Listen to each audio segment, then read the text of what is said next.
แล้วถ้าพัดไม่ได้รู้สึกอะไรกับเรา2 เดือนก่อนมาจูบเราทำไมอะ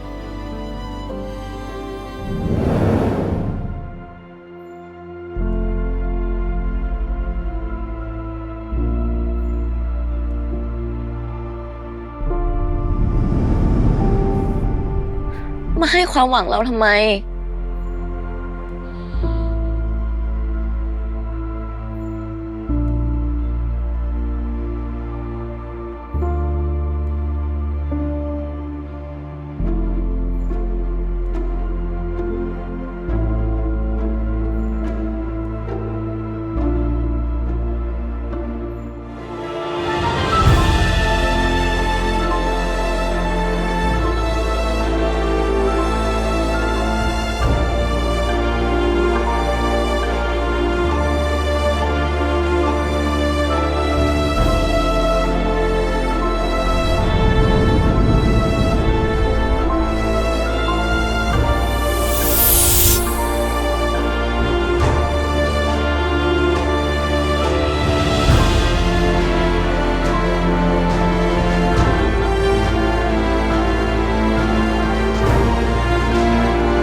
พัดไม่ได้รู้สึกอะไรกับเราแล้วจริงๆด้วย